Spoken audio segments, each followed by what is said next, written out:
Why is the climate changing? Simple, it's getting hotter every year. Why? Because of greenhouse gases, mostly from burning coal, gas, and oil. What do? They trap heat, like putting a blanket around the planet. That's it. Most of our energy still comes from non-clean sources. That's why we need the energy transition. Now, some people say, hey, let's make sure everyone actually has electricity first. Fair point. Over 700 million people in Africa still don't have access to electricity. At the same time, AI data centers need a ton of power. So, do we pause everything until we have clean energy? No, we do both. Push for access and transition together. So, how bad is it? We're emitting 53 gigatons of CO2 equivalent every year, and it's still going up. Let's break that down. Where is it coming from? Making things, plugging in, growing things, getting around, keeping warm and cool. Now, what do we actually need to do? To stay aligned in the Paris Agreement and limit warming to 1.5 degrees Celsius, we need to cut emissions by 43% by 2030, reach net zero by 2050, and after that, start removing the carbon we already dumped in the atmosphere. Why 1.5 degrees? Because beyond that, things start spiraling, irreversible tipping points, rising seas, collapsing ecosystems, and major economic, health, and food system risks. What's the big deal? It's only 1.5 degrees. Think about this. During the Ice Age, Earth was just 6 degrees cooler than today. During the dinosaur era, it was 4 degrees hotter, and crocodiles lived in the Arctic. So 1.5 degrees isn't a little, it's a lot. From 1.5 degrees to 2 degrees, it's not only a 33% increase in impact, it's way more in terms of impact. At 2 degrees, we could lose all coral reefs, entire ecosystems collapse. What's the big deal with hot air? Well, hot air is thirsty.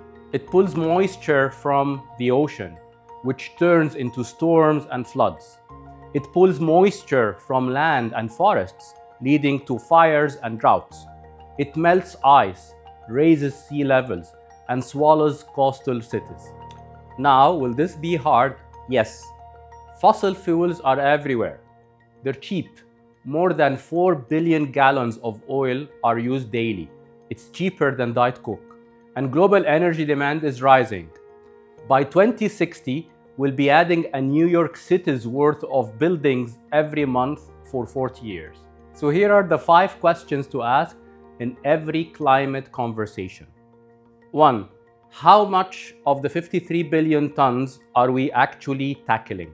You'll hear things like removing 250,000 cars from the road. Sounds cool, but is it enough?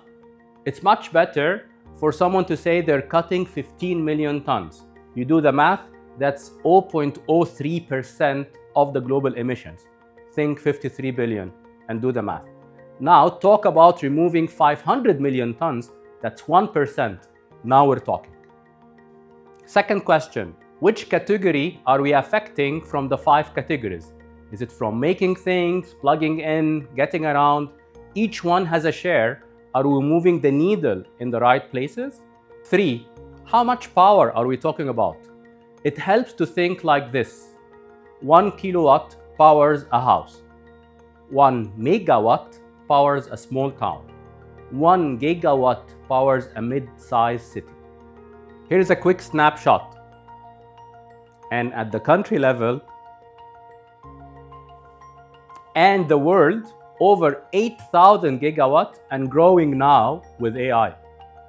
Question 4, how much land do we need for that power? People often think that the only obstacle to switch into renewables like solar and wind to power our cities is cost. But what many don't realize is that the sheer amount of space required in of itself is a massive obstacle. Generating the same amount of power from solar and wind requires significantly more space than fossil fuels. This concept is called power density. So let's look at that. Here is a quick look of what does it look like for each energy source.